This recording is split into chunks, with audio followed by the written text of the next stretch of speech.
Hello and welcome back to the Puncher's Chance podcast with myself, Sam Hill, and as always, I'm joined by Tovey and Ben Thomas. And in today's episode, we're going to be having a look back at Ryan Garcia and Sam Noakes versus Yvan Mendy, looking at some audio clips from the world of boxing, looking at some news in boxing, particularly the 5v5 card, and then talking about next weekend's fights, including Peter McGrail fighting, as well as a top-tier show that we are going to be attending in Brentwood.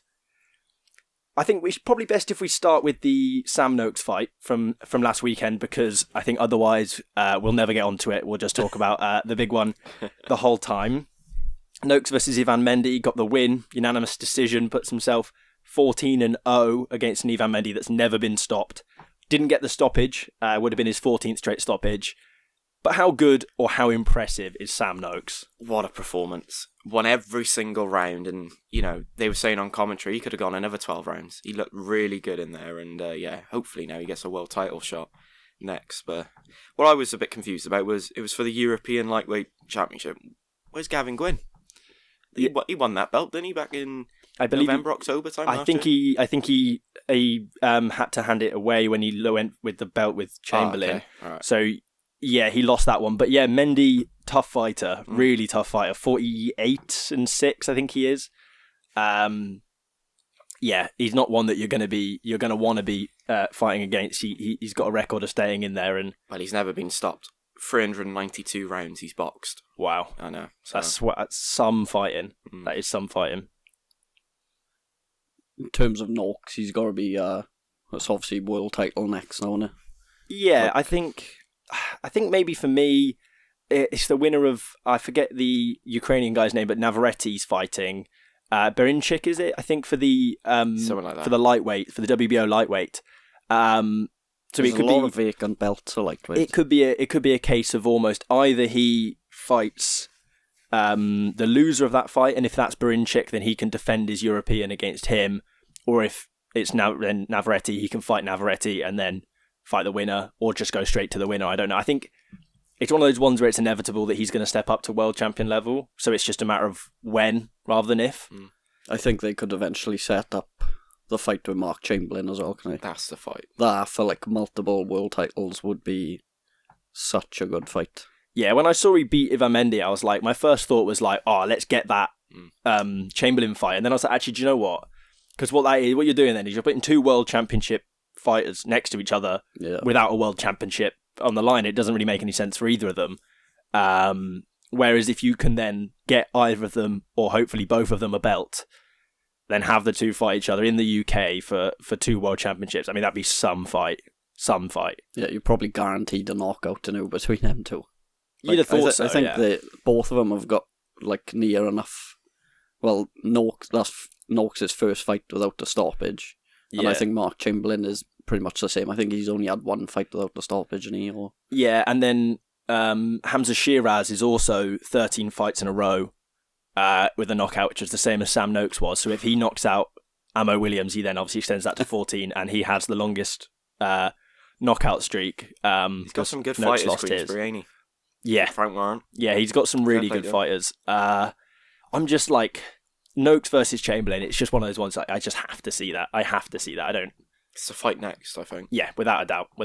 That could end up in Saudi as well, since His Excellency is a massive huge fan of Mark Chamberlain. Yeah. Why? Allegedly. I want to know why, I mean, to be fair, the guy he's gets a good knocks boxer, out. Yeah, he gets why knockouts. Mark Chamberlain? That's what Don't know. I think if His Excellency isn't a fan of Sam Noakes, though, he needs to start being soon, because that kid he's a talent. He's seriously good. Yeah. And then to move on to the Haney Garcia fight, or that card, we'll start off with Sean McComb, who was robbed in a decision, according to pretty much everyone. I don't think I've seen one person suggest that he shouldn't have won that fight. It's just one of those ones again, isn't it? It's boxing, and we keep saying, oh, it's boxing, but it's annoying, isn't it? It's really annoying. It's robbed him of a chance to change his life with that result. He must imagine the next day you must feel so down after that, knowing everyone there has said you've won comfortably, and you're just it must be so frustrating. Yeah, and if he got that Intercontinental belt, then that's his opportunity to then step up to world level, in the hopefully not too distant future. And yeah, like you say, he's been robbed of that. I think Lee Ayton said, his manager said that they've put in an official complaint. Well, Whether or not that's going to come to anything.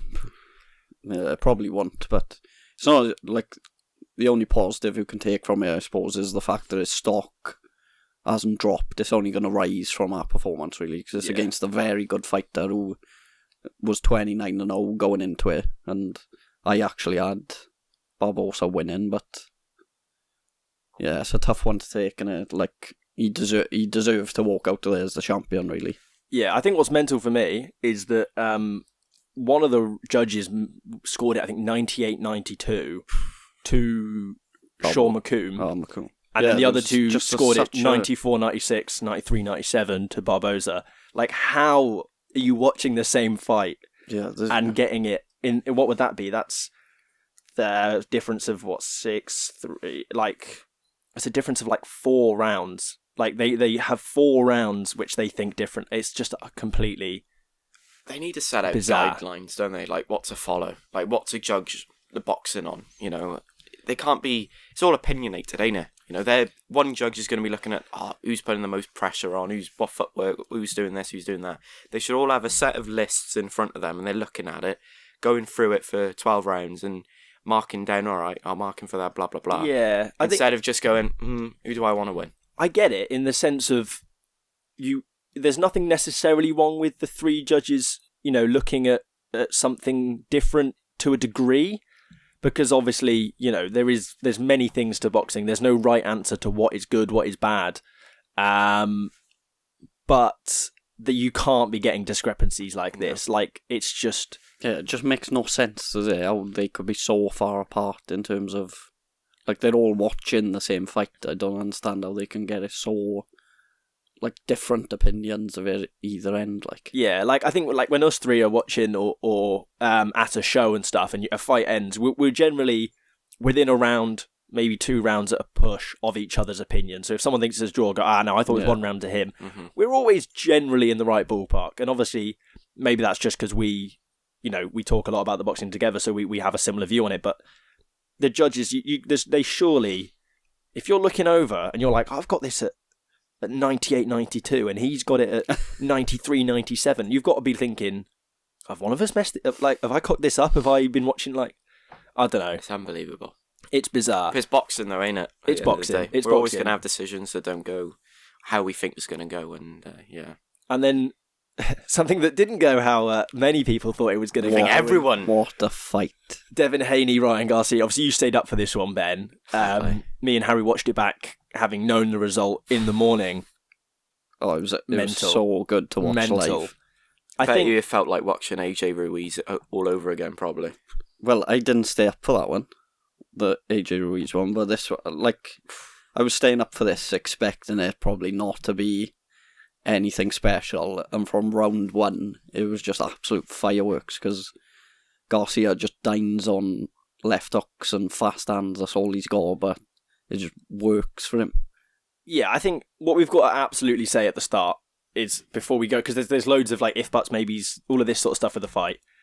Utmost respect to Ryan Garcia. He won the fight. He put in a hell of a performance. He clearly won the fight. It was a performance of a lifetime. You just no discredit towards Ryan on that sense. The weight, that's the issue with it, is the fact that he didn't make any effort, which is disrespectful, I think, in terms of... It's unprofessional, and also the way he sold the fight, whether he's actually struggling with his mental health or whether it's all an act. It's not a good look, is it? Like, no, I think it was all an act. I think we can all be honest. I don't. I think he's in a bad place mentally. I think he's all over the place. And despite that, he was able to... He looked very nervous beforehand. Perhaps even because of that, he was able to put in this just mental performance. He just tapped into something bizarre, was able to put it together. But yeah, if it's like he says, where he purposely didn't make weight, that leaves a bad taste in my mouth. If it's that he just didn't make weight, then you can maybe give it some more... I think they both struggled with the weight, and I think it's a big drop. They need to go up to welterweight, the pair of them, I think, but like, it's just like, yeah, the way he went about it, like, by saying he didn't make, like, the whole week, I think, was just a bit bizarre. Like, with him saying he didn't make no effort to make the weight, and then you got Bill Haney coming out saying that he's sending his son in there to kill a fighter. It's just not a very good look for any of them, is it? It was messy. It was seriously messy. I think the thing with the weight is it does, like, the argument, the last 3-4 pounds are the hard ones to lose. Anyone can lose the first 6-7 pounds. It's the last 3 or 4 that really take it out of a fight. And if you look at pictures of Ryan versus Tank, it doesn't even look like the same human. Like, you would guess they were like 2 weight classes apart. He looks tiny in comparison. But Haney's been weight bullying people his whole career. He weighed in at 75 kilos on Fight Night versus Regis Prograis, when he's supposedly supposed to be weighing in at, I think, 64 for super lightweight. Fair play to him. It's 11 kilos. So he's been doing it. He can't necessarily feel all hard to done by. And to be fair, they knew about the extra weight. They decided to get in there and still go for the fight. They were still confident. And I think there's a pressure. There is a certain pressure when people have put a lot of money towards this show that you almost feel like you can't pull out to a degree that late. Yeah. I mean, I know you technically can. But you wouldn't have said anything against Haney if he said, oh, look, he hasn't made no effort to put the weight in, or make the weight even, like, I'm not fighting him. I think he felt he would win. But ultimately, I think he felt he could win pretty comfortably. They obviously looked confident in it, but I think as soon as he clocked him with that left hook in the first round, you could see on his face, he was like, oh, I think I'm in that trouble. was his shot, though. That's all he was going for. Yeah, Ryan Garcia. And I don't get why Devin Haney wasn't working. Yeah, he didn't help himself, did he? He left his, like, all he needed to do was just keep his right hand. His body was always open as well, Garcia. I think for me, you saw there was the first round obviously went to Ryan because he came out flying, like a lot of people said he would. And then Haney was able to build himself into the fight and he got some rhythm together and you're like, yeah, this is textbook Haney, this is what he does. And then when he dropped him in the 7th with that lead hook, I don't think he was all there. I think his legs looked a bit wobbly. Oh, the ref helped him. He fell over a few times. Obviously, they weren't knockdowns. They should have been. Well, I think the first one was a bit of a push down, but the second one wasn't. But ultimately, it's one of those ones where his legs are gone. Yeah. So he just doesn't have the mobility or the headspace. He was just falling over. And then it was Ryan's fight from there on out. And he had a point deducted then, Ryan. Yeah. And what was that for again? Devin Haney should have had a point. It was for punching out of the break. The clinching was, to be honest, it was shit. They weren't clinching really. Didn't allow them to work. They were just kind of like holding each other's heads and pulling each other, and it wasn't proper clinching and proper inside game. It should have been a point taken away. It should have been a point. There should have been more points taken away. But I think, to be honest, I think the ref would have had to have balls that he didn't have to do that. I think that's a big call to make, to go, nah, do you know what, points deduction for this when they're both kind of doing it. Yeah. Round 10 and round 11 as well. It was crazy. It's just 6 minutes. The best thing about that round 7 knockdown though was the fact that DAZN was speaking to Bill Haney in the corner while it still happened. That round 7 was a fever dream. Talking to Bill Haney, he goes, yeah, we're happy with this, and then goes silent. His son gets dropped, and it's like, oh shit. Ryan then goes to try and celebrate in the corner. The ref has to pull him down, and then he gets the points deduction.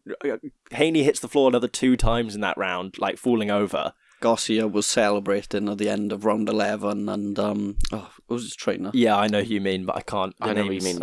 He used to be AJ's trainer, didn't he? I've gone blank now, but he was grabbing him back to the corner. He was shaking him like, you need to stay. It was so funny, composed. It was just absolute chaos, but it was so good to watch, and I would definitely not be against having a rematch. It would probably have to be at a higher weight, but yeah, was it 147? 147, have to be 147, I think next. Yeah, I mean, right. I don't know whether Garcia gives him a rematch. I don't think he has to. No, there was no belt on the line. It doesn't really matter for Ryan. And he's still got the belt as well. Yeah, exactly. Where did both fighters go now then? Do you reckon? I want to see the rematch.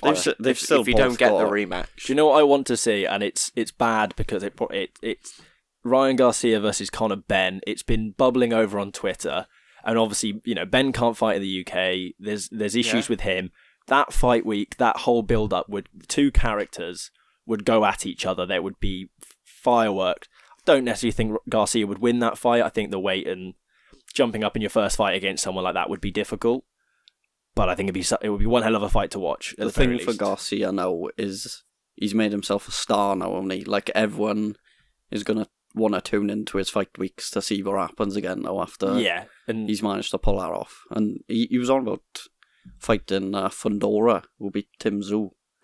And they would have thought they are quite far apart in weight, but because Fundora's massive, and he's like 6'2", he's huge. Yeah, he apparently fancies his chances at Fundora. Mental. I don't know if you can land that lead hook consistently with someone that height. You might have to change a body that. shot with Fundora, man. True.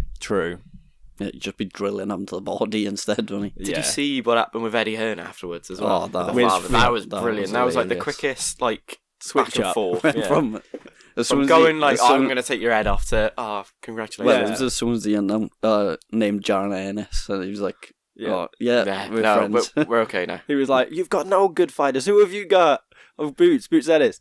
Yeah, fair enough. It's like, what are you on about? Yeah, that was so funny. How quick Eddie switched as well. Like, he was just talking normally. Like, good performance. Fuck you. Yeah, it was like, yeah, fair enough. I couldn't believe as well at the weigh-in he was bloody drinking a bottle of beer, but apparently it came out now and he was cider vinegar. Yeah, but ceremonial weigh-in, isn't it? It's. I was saying to Ben, I think if I was a fighter and you were doing a ceremonial weigh-in like that, I would be tempted to do so, like go on eating a burger or something, just because it doesn't actually matter what way you weigh in on those scales. It's already done in there, but I think it's quite funny. I think it was just such a chaotic week, wasn't it? But it's it's one of them fight weeks, so you look back in 10, 20 years time and it's going to be so memorable. It's going to go down in history in terms of... It wasn't just fight week though, was it? This has been build up since the start of the year. Well, even before that, they've known each other since they were kids, and they obviously 3-3 in amateurs. It was just the whole storyline to it was brilliant. Perfect. And it was just I think everyone was expecting Haney. We all went for Haney. Haney wins, stoppage. I went for. I didn't see this coming at all. We all sat here a couple months ago and said, Oscar De La Hoya is going to be pulling his hair out with all this antics of Ryan Garcia. And now you're saying Oscar De La Hoya is going to be rubbing his hands together. He's made money. He's got one of the stars of boxing now that everyone's going to want to try and get involved with. Yeah, without a doubt. We'll move on for now because I think we could talk about this for the whole hour and then have nothing else to talk about. We're going to move on to some of our audio clips and then we'll talk about the 5v5 and then I've got some audio clips on that as well. What about before we talk about that? You boys were at an event on Saturday night. Yeah, we were. We're going to be talking to Dan Francis, matchmaker on the show. I imagine some point this week about the Welsh version, apparently. The Welsh Eddie Hearn, as Brandon called him. Hi, Dan. So we'll catch up with him and go in a bit more detail. But yeah, really good show. Yeah. Few issues with the fights in terms of beforehand. So there was only 5 fights on the night, but they were 5 really good fights. It was a good night to watch. You missed out. Fight of the night. Ooh, James Todd versus the Camden caretaker, Robbie Chapman. Yeah. What a fight that was. It was a good close fight. Draw in the end. Robbie thinks he should have won it. James thinks he should have won it. It's one of them. Therefore, I think we both had should probably be a draw, didn't we? Yeah, it was close. 2 rounds each. Just a really good fight. Actually, do you know what? Generally, I think I'll say this: the away fighters on that one, all very good. All seem like really lovely guys and just really good fighters. They all were exactly what you want in a journeyman. Put an effort in, didn't they? Not just there for the payday. Yeah, the only thing I will say is obviously Jordan Withers dropped his opponent who's never hit the deck, Dylan Courtney, and Dylan Courtney would look like a solid. And that was at light heavyweight. And now he's dropping down. A Jordan Withers who sees himself as a super middleweight, a Jordan Withers at super middleweight. That's a scary prospect. If you're getting hit, he looked unreal. It was just again, like it was a lead hook, like Garcia just clipped him on top of the head, and the guy just wobbled, went down. It was serious. He looked special, pulling out some antics, pulling out a bit of Ben Whittaker, a bit of dance moves and stuff. It was funny. It was good. He's fighting out in Denmark now as well. Yeah, that's the plan. But yeah, like I said, we'll go into proper detail on the channel with Dan. So check that out video if you want to hear more about that. If you want to get involved in some of that, and we've got an audio clip from someone we spoke to at the show as well. We'll put that one on after. Next, first audio clip, Joe Cordina. This was catching up with Boxing Social. Just talking about the sort of issues around having a double fight camp.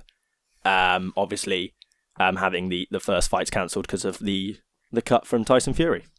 Listen, I can't wait. I've done pretty much 2 camps. So obviously I was training for it. Obviously it got rescheduled. I was in LA and Vegas. Had a great camp over there. Came back and I was just still in that mood and that mode of training. So I carried on training. Then I had to sort of pull back a little. So I went on a little week holiday, but day off, day on training. Still over there doing little bits of running and stuff. So I'm going to be more than well prepared over there. I'll leave no stone unturned anyway. But this time, two camps back to back, lovely. So I suppose the reason I included that one because I thought it was interesting. It's not something I've really thought about in terms of that double camp, in both in the sense of Usyk and Fury, and obviously the other fighters. Or the undercard.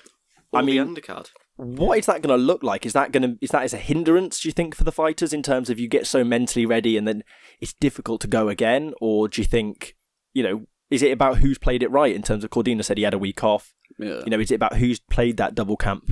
Who's measured that right? It's probably it was probably frustrating the fact that, what was it, fight week, wasn't it? It happened pretty much. Or near enough. It was pretty close, week, yeah. 11 days or so. You would be in the mindset at that point. Sparring probably would have been done, finished with. Oh, their luggage would have been packed, wouldn't it? Yeah, but the good thing from it, I suppose, is you've got that extra time now. Physically, you're gonna be in great shape probably with like you said, 2 training camps behind him. You're gonna be well prepared for it. It just feels like ages since we've seen Cordina in a ring. Yeah, it has been a while. Because when's this podcast going out? Today or tomorrow? That depends how productive I'm feeling this afternoon. Because if we're going off today, we'll put it out Monday night. This time last year, Joe Cordina became a 2-time world champion. Wow, fair enough. That's some going. And that was against Rakhimov, so... Yeah. Now, because we were talking about this as well, obviously. So, Zelfa Barrett we were talking about, because there was a possibility that Pat Barrett was going to be down at the show, and I don't think he was in the end. No. But so Zelfa Barrett actually won on the undercard of Cordina Rakhimov, yeah, and lost to Rakhimov on the fight before. And he dropped Rakhimov as well. Yeah, and there's a lot of talk about whether or not Zelfa Barrett fights the winner of Cordina Kazachi, which obviously in this case we're talking about hopefully Cordina. Is that a big fight? Is that a fight you'd want to see? It's a huge fight. Could be Joe Cordina versus Zelfa Barrett in Cardiff. I mean, that would be summer. It could even be. It might be too soon, but they're obviously on about the Wembley fight week in September. They could put it on air depending on how Cordina gets off out in Saudi. But that could be the 5v5, maybe. Is that what they're both Matchroom, aren't they? So they are talking about doing that. Could be. Yeah, I think that could be the main event. Not main event, co-main event. I think they'll end up doing a 5v5 on the undercard, and then AJ fighting the winner of Hrgovic and Dubois as the main event. Highly possible. That'd be some show. And it'd be nice to get in. We've talked a lot about the Saudi boxing and the pros and cons of that and stuff, and I think ultimately you just have to enjoy it. Enjoy the fights for what they are. If you don't enjoy it, then because a lot of those fights we wouldn't be getting otherwise. So we might as well just enjoy the fights we've seen over the last 12 months. Never would have happened without Saudi influence. But saying that, it would be nice. It would be nice. It'd be good to have a 5v5 over here. To have a proper. And I think that's a good card. thing now. I think obviously with Turki Al-Sheikh, he's seen maybe that we want the show over here, and he's put in a bit of money to have a show over here and get the fans on board with it maybe a bit more, and it'll be a good atmosphere for a 5v5 over here if they can do it in Wembley. Yeah, obviously, there's no two ways about it. The Saudi long-term goal is to get everyone out to Saudi Arabia. Yeah. That's not a lot. Vision 2030 or so. Yeah, but there is sense in Turki Al-Sheikh putting on some shows over here, gaining a bit of. I was going to say trust, and that seems like the wrong word, but in that sense of people will buy into it a little bit better if they feel like it's not just his own interests which it obviously is. Everyone's own interests are at the centre of everything. But he was speaking about it the other day, wasn't he? And he was saying he doesn't care about the promoter. His main focus is giving what the fans want, and I think he really wants to show that he's invested in boxing and making boxing better, and he's definitely doing it. This time last year, we didn't even know who Turki Al-Sheikh was. What do you mean? He was the owner of Girona or something. Exactly. He had nothing to do with boxing. We didn't in the boxing world. No one knew what he was. And look at him now. he's turned boxing. He runs boxing now, basically. into the biggest sport on the planet now. You know, we're seeing all the big fights: Fury, Usyk, Beterbiev, Bivol. 5v5. You know, he's finally got Queensberry and Matchroom to work together. It's unbelievable. And we'll jump over to our next audio clip quickly, run through that, and then jump onto the 5v5 because I think we're sort of knocking on the door of talking about this one. Is, as I mentioned, someone we spoke to at the fight. This is another clip from Brandon Scott. We have got a full interview with Brandon up on the channel, so check that out already. But this is an extra clip that Brandon did for us. He's got a really important message that he wanted to share with the podcast. Harry, what are you doing, man? I came here specifically to see you, and you go to your nan's 85th birthday. She's had loads of them. She's going to have loads more. There's not going to be loads more of these shows. You've just shown where your true colours lie. I'm not fucking happy with you either. Wait, what? How light is Brandon Scott? Featherweight? So, 50... You don't want to mess with me, Brandon. I'm only joking. What the hell? God, what? Where was the warning? We wanted to say. Have you got that on video? Yes. Yeah. I'll put the video over the top on the video. I'll show it to you as well. But Brandon, he's got him crying. Yeah. we didn't have to ask Brandon to do that. It was just what he felt. Yeah, of course. Like you didn't ask Dan to bloody do something as well. No. This is just what people feel. All jokes aside, Brandon, lovely guy. Check out that full interview. Well, it's a good laugh after on that, Brandon, unbelievable. I was your biggest fan on you. Spider-Man. Everyone's calling him Spider-Man, by the way. Like, every person at the show was like, oh, Spider-Man. Yeah, I think someone went up to him and was like, oh, I need to have a selfie with Spider. As he knew on Sky Sports as Spider-Man. Yeah, everyone's loving Brandon. I wasn't expecting that. Thank you, Brandon. I love that I'm in your head, mate. So. Hey, if we told you we got, 6 months ago, that I got a Matchroom fighter, Brandon Scott, a Matchroom fighter, Brandon Scott, chose to give you a personalised video message. He chose as well? Of course, yeah. Okay. Yeah. You'd be over the moon, so I think you can't complain. We've delivered that for you on a life goal. Thank you. On to the 5v5. I've now got a problem with a featherweight boxer. Oh, God. On the 5v5 card, I'll run through all the fights real quick, because they were officially announced after our last one. Artur Beterbiev, Dimitri Bivol, obviously the main event. 50-50. Big fight, not the 5v5 card, but the main event on the show. Daniel Dubois, Filip Hrgovic. Probably one of the better fights, I think, on this in terms of closeness. He won a really good fight, this one. Raymond Ford, Nick Ball. Unbelievable fight, that one. Hamza Shiraz at Austin Williams. This is light heavy. I thought that'd been super middle. Surely it's super middle. Deontay Wilder. Track. Yeah. Okay. Deontay Wilder versus Zhilei Zhang. Featherweight. Yeah. Big water cut for them two. And then Willie Hutchinson versus Craig Richards as well. Some really good fights. On the card from top to bottom. That's got to be one of the best boxing cards ever made.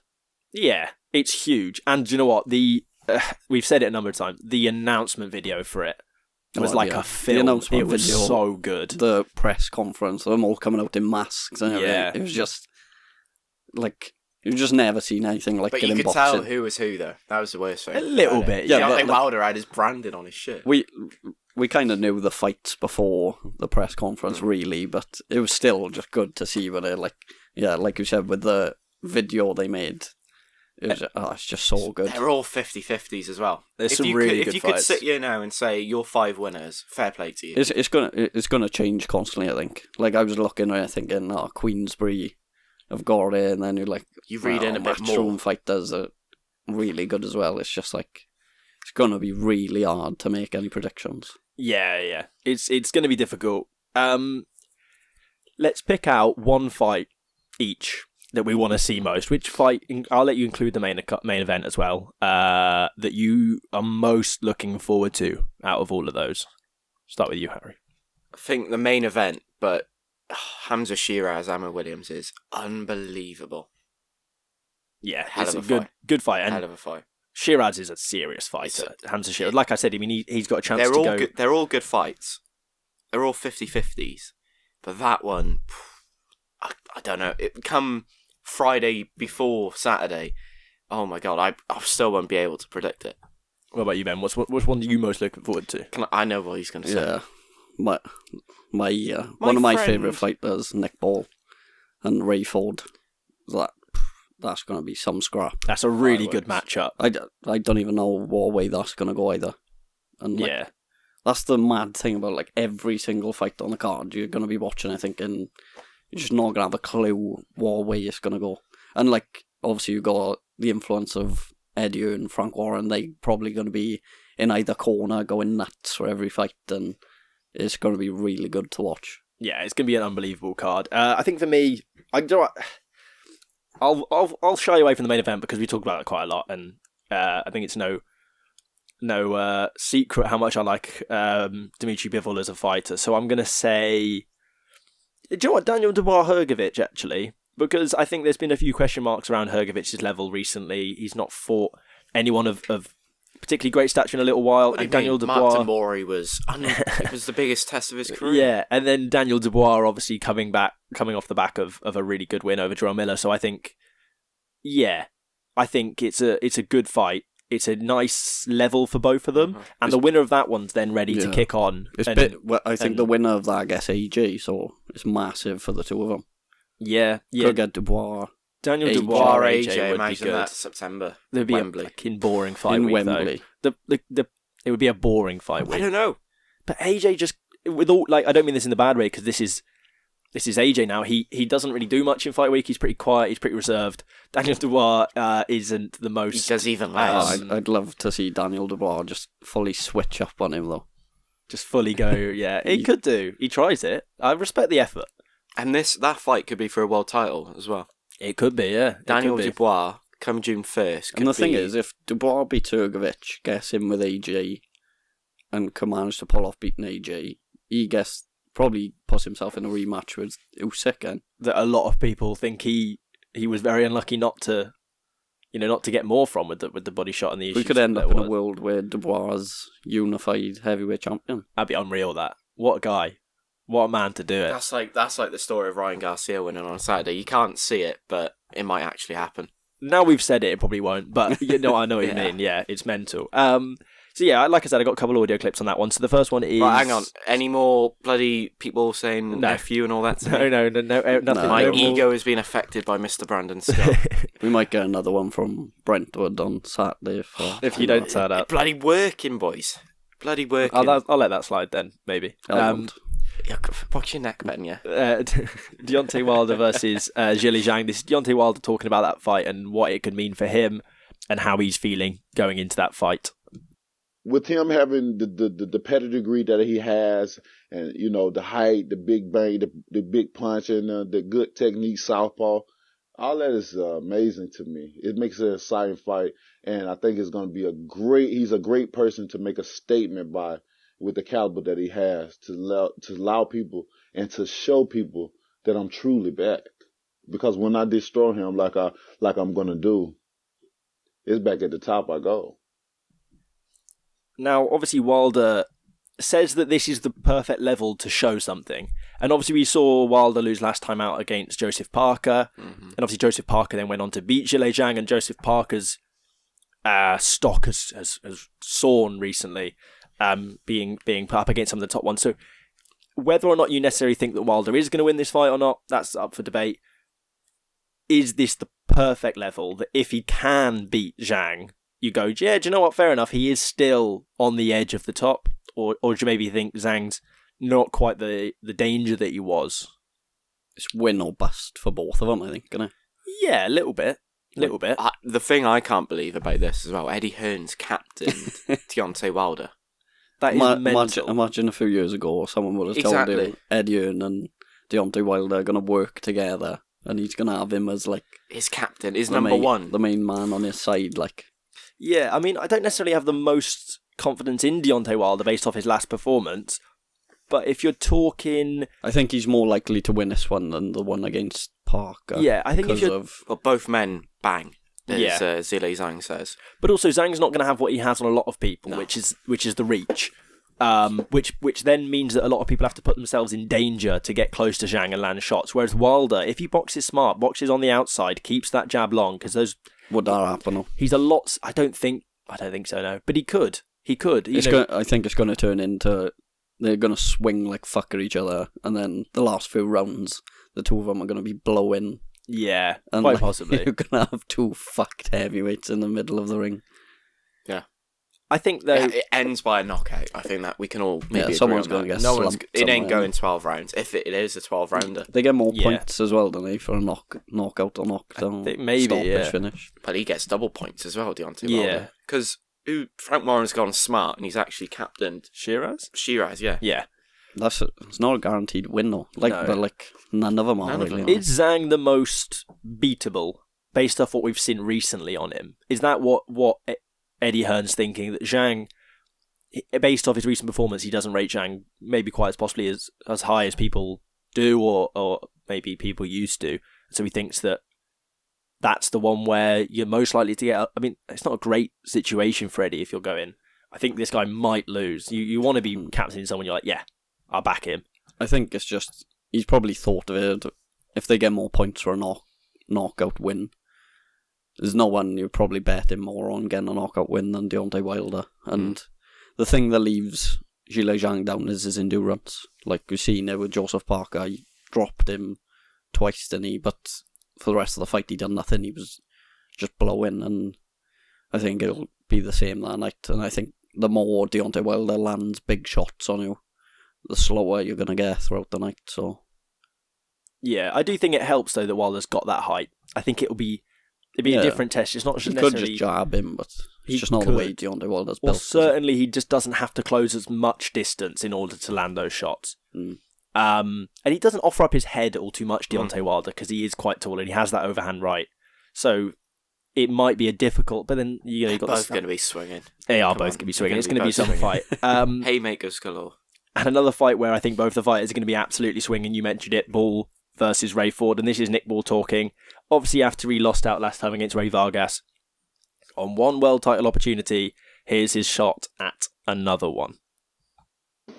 Yeah, it'll mean the world to me. Of course, every boxer as a kid dreams to become a world champion, and I feel like I should be world champion now, but I'm not. But that is what it is. Can't change it. And that last one's added more fuel to the fire. So it's going to take someone serious to beat me in this next one and beat me in my whole career. And I feel like that's going to be hard to do. So I'm the man, and that belt's mine. So obviously Nick Ball's pretty confident on that one, and he talks about world titles and things that he wants. How annoying possibly is it that this isn't there isn't two belts on the line here? If Nick Ball beat Ray Vargas like a lot of people think he did, Should be. that would be even more of a fight. But is this a great opportunity for Nick Ball to obviously Ray Vargas has only just Raymond Ford has only just won this belt. He won it in quite dramatic fashion as well. Is this the perfect opportunity for him? Like his stock didn't drop today with the Vargas fight. Like everyone knows how good Nick Ball is, but everyone also knows how good Ray Ford is. So yeah, it's a real 50-50 clash, and whoever comes out on top is going to look like one of the best world champions of that weight class, I think. This is the decider as well, I reckon, in the entire 5v5. Whoever wins this wins it for either promotions. Yeah, it's possible. It's a big 50-50, and yeah, I know what you mean. It could be the one. It'd be interesting to see what order all these fights come out at. I think, well, he likes his heavyweights, don't he, Turkey Alice? You'll have He's going to have... Hergovic just before the main event. No, or he'll have Zhang and Wilder, surely. And then they should do Shiraz, Williams, I think Willie Hutchinson and Ford. That's Craig the Richards opener. started, didn't he? Probably. Yeah. For me, that's the only non-50-50 fight. I think it's Ooh, bold. 75-25, Two. Craig Richards. Wow, yeah. So you think Yeah. Matchroom's got that one then? I think so. Fair enough. Yeah, it's just Is Craig what can you say? Richards It's is difficult. Matchroom. Mhm. Yeah. Yeah, It's just annoying that they don't have Joshua Buatsi on their books anymore. yeah. Would have been That's the worst thing. would have been some fight for him, and then we could have seen the Anthony Yard fight on this card, which would have I been. don't even think we're going to see Anthony Yard box for a while. Have No. you seen all the things about him talking about Frank Warren and Queensberry behind their backs? Yeah, and there's been some issues, hasn't there? Yeah, there's been a few. all the things few they've done for him, problems. and he's slating them behind their backs. Yeah. And then this weekend coming up, probably one of the quieter weekends of boxing we've got for the foreseeable. we've got obviously a Matchroom card headlined by Peter McGrail, Mark Leach at Super Bantamweight. There's a IBF World Light title fight on the undercard. Pat McCormack's fighting for the WBA Intercontinental as well. Is that Williams Andreas? Oh no, don't worry. I thought he boxed that Brandon Scott. There's a IBF World Light title fight as well. Yeah, bitches. That's probably one that Caroline Dubois and Rhiannon Dixon are both going to be keeping an eye on. Yes, almost certainly. Yeah, it was. It's nice to maybe have a slightly quieter weekend in terms of and something a bit more domestic because we've got a lot. Yanina Del Carmen Lascano, who's the champion, has already lost to Caroline Dubois. Actually, I didn't know that. Actually, Wow. I didn't know that. Someone did their research. Someone's done big research. But look at this Beatrice Ferreira, 4-0, and she's going for a world title. Yeah, I mean it's a little bit more common. That was quick over the women's fights. In the women's still game, very yeah. impressive. It's impressive, 5-0, and you're a world champion. We were saying last week about Ellie Scottney and Rihanna Dixon, and look at it. True. Another fight on the card that I'm really sort of interested in as well is Junaid Boston versus Jack Martin. Looks like a really good matchup. Jack Martin, I think it's super well to that one. Yeah. Jack Martin's 9-1. Junaid Boston 8-0. It's a good clash. It should be a really good, solid matchup in that one. I don't know in terms of predictions what's on the Boxing News app this week. I haven't had a look. I don't want to know. Sure. It's now 4 weeks now. I won again, didn't I? It's 5. You won again. My app reset, but I think I had about 9 points. I had 9, yeah. So Ben, if you don't know, if you guys haven't got the Boxing News app, get it. There's no sponsorship there. It's a good app. You can use it to do the predictions and stuff, which is what we do. We get a score. Ben always wins. Ben's got 4 wins. I think I've got 2 wins. I've got the McGrail one on it. Okay, right. Well, let's get it up then. Let's run it up. God, Sorry to make you do that there, Harry. Bloody hate this. Make your picks up. I can't see it. News. Where do you get it to? Sometimes it's on the home screen, isn't it? And sometimes it's on the. Oh, should come up. Bosh. Here we go. Upcoming fight nights. We've got Ramirez and Bath. I can't pronounce their surname. Barthélemy. Yeah, Barthélemy. Right, McGrail. I have to sign in again. Shocking, right? Well, we'll We're start going from bottom to top. Yeah, start at the bottom with Junaid Boston versus Jack Martin. It's a tough fight, that actually. It's a close one. 8-0 against 9-1. Yeah, similar records going into it. I'm leaning towards Junaid Boston. I'm going to go with Junaid Boston. Boston points decision I've gone for. Yeah, I'm leaning towards possibly a knockout, I think. He has got a 75% knockout percentage. Do you know what? I'll go for it then. Junaid Boston to get the knockout versus Jack Martin is what I'm gone for. I agree. Ah, there's a surprise. There's a surprise. Shut up. The next one is probably the easy one for me. Not easy necessarily. It's an Argentinian fight. It's an Argentinian one. Brandon Scott knows a lot about Argentinians. Clicking the points decision rather than the knockout button because you never get a knockout against an Argentinian. Yep. I'll go Pat McCormack for that one. All 3 of us gone for that? Can't just go Ben like I did a couple of weeks ago and then get a load of messages. Yeah, I've gone well done. decision. And then Beatrice Ferreira versus Yanina Del Carmen. Difficult fight to call. Like you said, obviously, Beatrice Ferreira's only 4-0. But she's had a good amateur career, surely. If she's 4-0, and then 4-3. Brazilian versus Argentina. Why is it in Liverpool as well? That's what I want to know. I guess it's just how's it fallen on this card? Card you can put it on, I guess. I'm gonna go for a Del Carmen decision for this one. I'm gonna back the Argentinian, which isn't something I've done too often. Decision. I've gone Ferreira decision. Can we stop agreeing, yeah? Ooh. That's the main event might split this. Yeah. Really? Tough fight. It's another one where Leach has got the experience, had a lot more Leach fights. has got, what now, 3 lose. He's on a 2 losing streak, I think. 2-fight losing streak, yeah. Pete McGrail's a tough fighter. He's a good fighter. McGrail points. Last fight for him. Yes, yeah. Against, was it O'Quinn? Jericho O'Quinn, was it? Yeah. He was winning comfortably, dropped him twice, and then just got sparked out in the 5th. I'm going to go for a McGrail points decision. Same. I've gone McGrail stoppage. Ooh. So, and then obviously you've got to do the rounds as the difference maker. 36 rounds.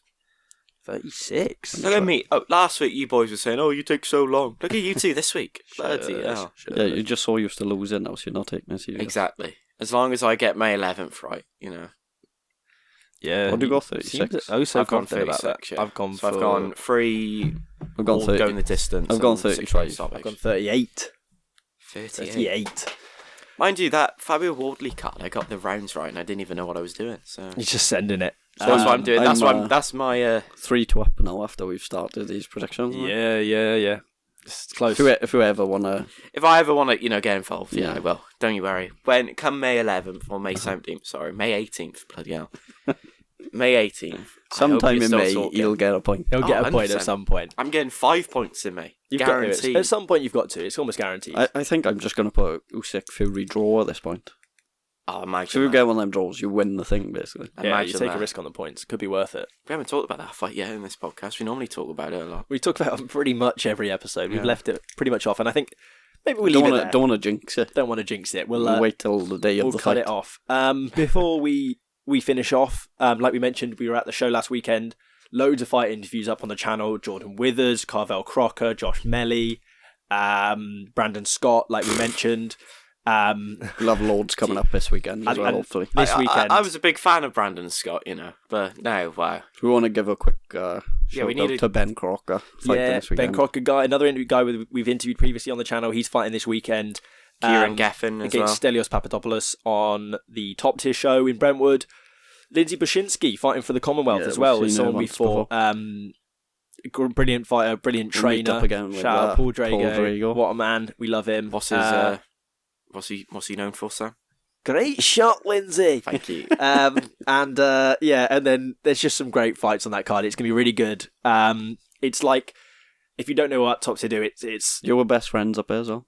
Andy Clark, true. Yeah. Small hall shows with big show mentality. So you have all the big walkouts, the media, everything that they do. It looks so good. It looks like it's gonna be really good. So check it out if you haven't. And if you've got Sky, check it out. I don't know what channel it's on. It's IFL also IFL TV. TV as well. It's on everywhere. So check it out. Other than that, Kieran Geffen as well. He's fighting this weekend. Yeah, for the Celtic Your call, title. Celtic super middleweight title. I had a chat with him down at Abergavenny Gym the other week. there's loads coming up. Loads of brilliant stuff. So Those check are it Welsh out. fighters in big fights this weekend. Yeah. So fingers crossed. If you're a fan of boxing, if you're a Welsh boxing fan, if you're just Welsh, if you're just anything, just subscribe. Check out the channel. We've got loads of good stuff coming up, so drop that now. Otherwise, full episodes on the Spotify as well, if that's what you prefer.